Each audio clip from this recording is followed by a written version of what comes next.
Shavua Tov à tous et à toutes. Bezrat Hashem, cette semaine, nous allons parler de Parashat Re'e.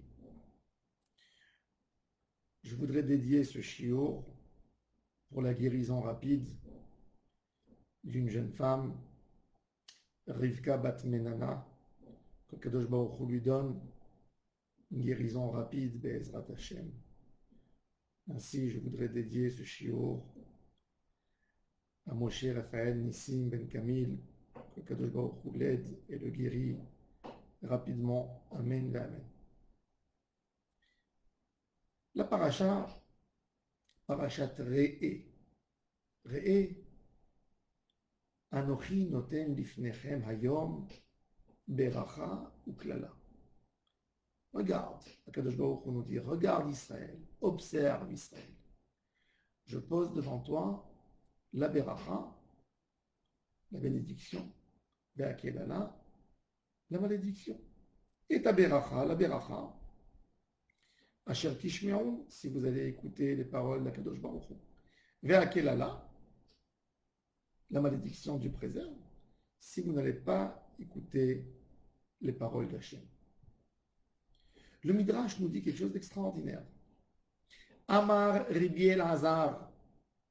Rabbi Elazar nous a dit, depuis le jour où ce verset a été dit au mont Sinaï, il n'y a plus de bien et de mal qui descend du ciel. Le bien ne descend pas du ciel et le mal ne descend pas du ciel non plus. Le bien vient de lui-même sur ceux qui ont fait du bien et le mal vient de lui-même sur ceux qui ont fait du mal. Ça fait peur, cette phrase de nos sages. C'est l'homme qui prend le mal et qui le met sur soi. Et c'est l'homme qui prend le bien et qui l'amène sur soi. Tout est dans les mains de l'homme. Le Midrash nous ajoute là-bas, à Saïf et à Sefer, l'épée et le livre sont descendus du ciel. Le bâton et la baguette de pain. Il y a une baguette qui frappe et une baguette de pain. Ils sont sortis du ciel ensemble. Si vous faites le bien, vous mangez. Si vous faites le mal, vous prenez un coup. L'épée et le livre, si vous êtes dans le chemin du livre, vous enrichissez votre savoir. Et si vous allez dans le chemin de l'épée et du mal, elle revient sur vous. Le prophète Osée nous a dit Ki Yesharim Darkei Adonai. Les chemins que Akadosh Baruch Hu nous a fait sont des chemins tout droits. Tzaddikim, les justes, les sages, Yelechubam, ils iront dans ce chemin. Ou Poshim, les mauvais, Yikashelubam. Ils vont rater et ils vont tordre ces routes. Job a dit Mi Bessari Erze Eloah. Quand je regarde mon corps, je vois un Kadosh Baruch Hu. C'est-à-dire que l'homme, en soi, il a une voix qui sort de son cœur et qui l'appelle à s'approcher du bien, à s'approcher du bon. On peut tout avoir chez nous. On n'a pas besoin de quelqu'un de dehors qui nous enseigne qu'est-ce qu'il faut faire. Il faut tout simplement écouter la voix pure qui sort du cœur et pas la voix de la tentation. La première voix, cette voix pure, comme il a dit Shlomo HaMelech dans Shir HaShirim, Ani Yeshena, je suis en sommeil. Mais Velibi Er, mon cœur est réveillé. Même quand je suis en sommeil, quand je suis fatigué, je suis peut-être même un peu déprimé, sans aucune volonté de créer quelque chose de nouveau, d'être là pour faire des belles choses, d'être là pour décider de changer pour le bien. Mon cœur, ma conscience est réveillée. Et cette conscience, rien que pourvu qu'on l'entende, qu'elle soit là devant nous, qu'elle nous parle, qu'elle nous fait entendre sa voix, qu'on ne l'étouffe pas avec une couverture pour ne pas pouvoir l'écouter.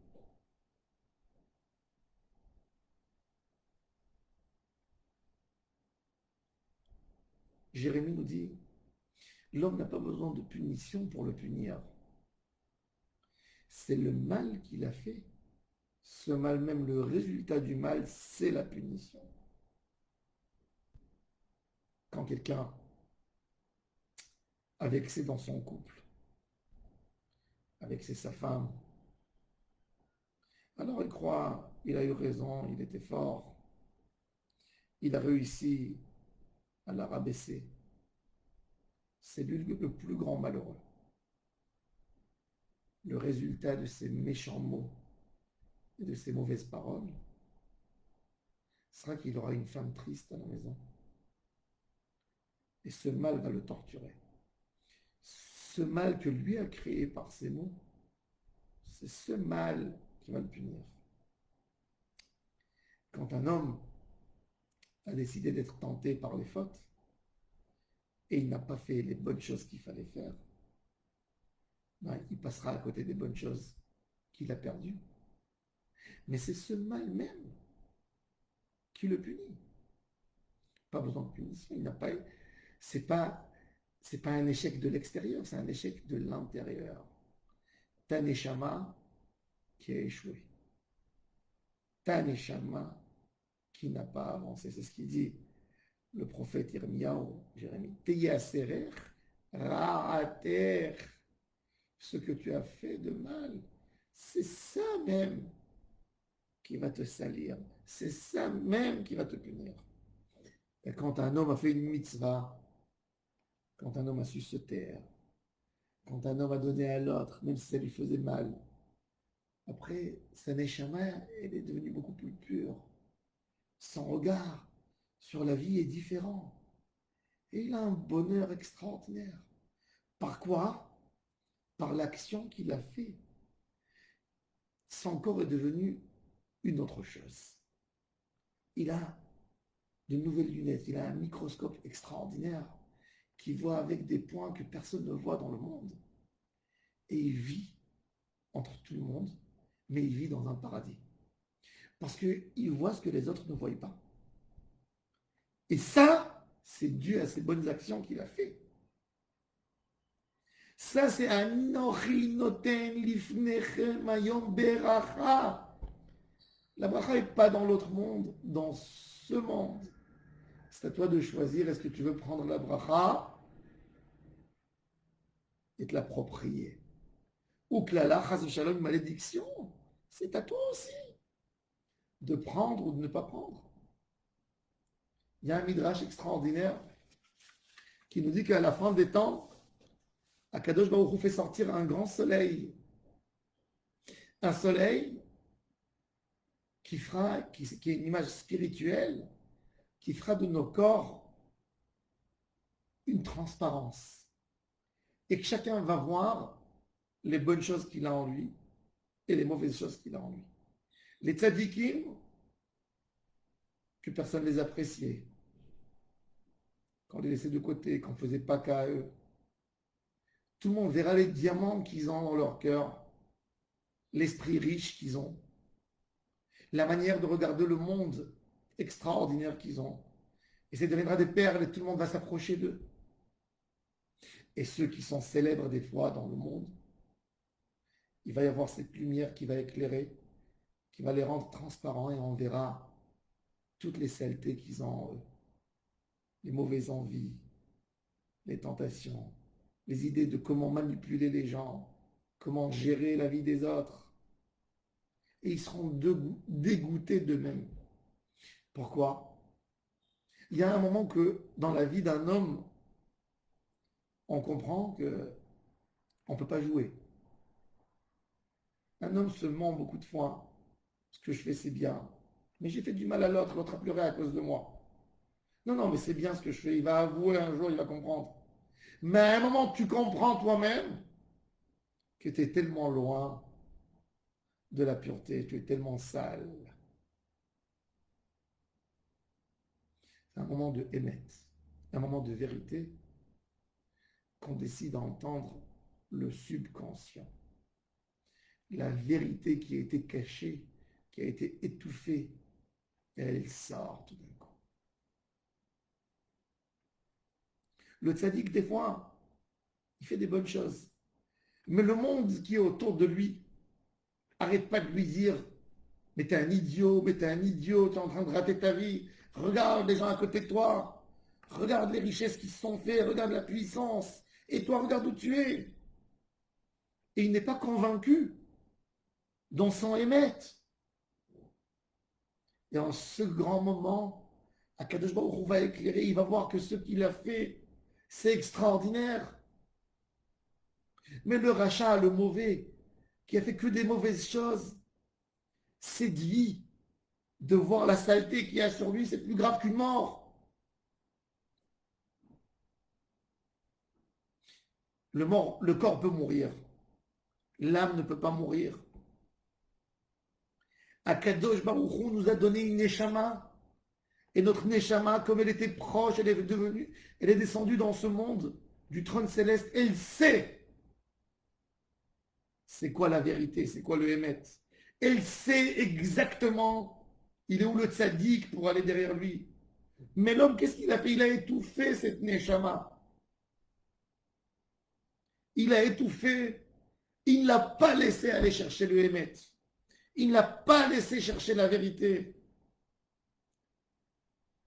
Ça, c'est ce qu'il a dit le prophète. Yesharim darke Hashem. Le chemin d'Hachem, c'est la Neshama. Tzadikim, Yelechubam, le tzadik, il va avec cette route. Ou Poshim, qu'est-ce qu'il fait le Poshia, celui qui ne veut pas? Il étouffe cette vérité et elle le gêne, elle le piège dans sa route. Il veut se détacher des sentiments du Hémet. Et il dit, oh, moralité, j'ai pas besoin de toi, tu m'énerves, tu m'embêtes, j'ai pas envie d'avoir une moralité devant moi en ce moment. L'homme a besoin d'écouter sa neshama. Cette semaine, on va lire la Haftara, Aniya Sohara Lo Nuchama Isaïe. Il dit qu'après Tisha B'Av, après la destruction, le peuple d'Israël refuse d'être consolé. Pourquoi on refuse? Recevoir des condoléances, c'est d'être d'accord avec la situation. Quand un homme quitte ce monde, ses chers prennent à cœur, ça leur fait mal. Et le but de l'entourage, des amis, de la famille proche, c'est d'être là, de réconforter l'endeuillé et de le remettre dans le chemin de la vie en comprenant qu'il ne verra plus l'autre. De l'aider à continuer sa routine. Ça, c'est les Shiva, ça, c'est consoler quelqu'un. Le prophète nous dit, Ania Sorara Lonuhama. Cette pauvre, cette misérable femme, elle ne veut pas de condoléances. Pourquoi elle ne veut pas? Il nous parle d'une pauvre. Il y a deux types de pauvres. Il y a un pauvre qui est né pauvre. Mais depuis qu'il est né, il a le manque du pain, de nourriture, d'habits et de toit. Il ne connaît pas autre chose sauf la misère. Cet homme, quand cet homme arrive dans un endroit où on lui donne un abri, où on lui donne un bout de pain, où on lui donne un morceau de viande, il est content, il est joyeux. Ça lui a arrangé un repas pour la journée, pour un jour, pour 2 jours. Et il est satisfait de chaque chose qu'il reçoit. Ça, c'est le pauvre de naissance. Mais il y a un autre type de pauvre. Il y a un homme qui a fait faillite, qui était riche, qui aidait tout le monde, que sa vie était merveilleuse, qu'il avait un très bel appartement, une très belle situation, qu'il pouvait se permettre tout ce qu'il voulait. Cet homme, très très difficile de le consoler et de le réconforter. Parce que quand tu lui donnes, tu veux lui faire plaisir et tu décides de lui faire un très bon plat, un plat copieux, c'est là qu'il pleure. Parce qu'il se rappelle où il était avant. Am Israël appartient à cette catégorie. On est pauvre et on ne veut pas recevoir de condoléances parce qu'on ne veut pas s'habituer à la nouvelle situation sans Akadosh Baruch Hu. On dit à Akadosh Baruch Hu, qu'est-ce que tu veux? De quoi? Tu veux nous consoler qu'il n'y a pas Beth Amikdash? On n'est pas d'accord. On ne veut pas. On ne veut pas s'habituer à cette situation d'un juif sans être proche d'Hachem. Quelle est la consolation? Qu'est-ce que tu nous dis, Nahamou, Nahamou, ami? Je ne veux pas, on ne veut pas. Non, on n'est pas d'accord. On ne recevra pas tes condoléances. Même que tu veux, nous, on ne le recevra pas. Pourquoi? Même dans des moments, parce que des moments, des grands moments de Kippour, ou un moment où que l'âme, elle trouve une spiritualité, une pureté d'esprit, c'est là qu'on pleure. C'est là que l'homme pleure sans être consolé parce qu'il dit, oh, c'était ça ce que j'avais tous les jours. C'est ce qu'il dit le prophète Isaïe, Ania son hara. Cette misérable, la Shekhinah, elle est Ania, elle pleure, mais elle est son hara. Elle ne va pas se calmer. Elle n'arrête pas de penser comment elle est descendue. C'est là, elle aura une vraie condoléance. Qu'est-ce qu'il lui dit? Il dit le prophète Isaïe, Vekol banaich limudei Adonai, verav shalom banaich. Cette femme, cette misérable qui entend les cris de son cœur, qui entend le cri de la Neshama. Je n'ai pas envie de m'habituer à ce monde. Je n'ai pas envie de baisser de niveau. Je veux avoir ma richesse que j'avais avant. Comme au moment où j'étais devant le trône céleste en train de servir Dieu. Je ne veux pas avoir rien de moins. Je veux avoir toutes ces qualités. Je ne te laisserai pas à Kadosh Baruch Hu. Je ne me contenterai pas de moins que la plus grande proximité. Ça, c'est l'idéal. Ça, c'est un Israël. Tant qu'on a mal, c'est-à-dire qu'on s'attend à quelque chose de grand. Quand on est satisfait de notre situation, c'est le début de l'éloignement de la Shekhinah. Et c'est pour ça qu'on refuse toujours. Regardez David Ameler, les mots de David dans Tehilim, toujours, il pleure sur ce manque d'amour, sur ce manque de proximité avec Hachem. Ça s'appelle écouter la Neshama. C'est-à-dire, David Ameler, il dit dans mon subconscient, je sais que ma Neshama est apte à beaucoup plus que ce que j'ai. J'ai pas envie de perdre, j'ai pas envie de rater cette occasion. Ça, c'est l'idée. Ça, c'est Iné Anochi Noten Lifnechem Hayom. Akadosh Baruch Hu nous a donné une Neshama extraordinaire. C'est nous qu'on décide où on veut aller. C'est nous qu'on décide, qu'on aura le niveau, on décide quel niveau de proximité on veut avoir avec Hashem Barach. Et ça, c'est la paracha, ça c'est Re'e Anochi Noten Lifnechem. Pourvu qu'on ait cette force d'écouter notre Neshama, de l'écouter, de ne pas l'empêcher de crier. Hashem Yeh Be'ezrenu. Shavua Tov à tous et à toutes.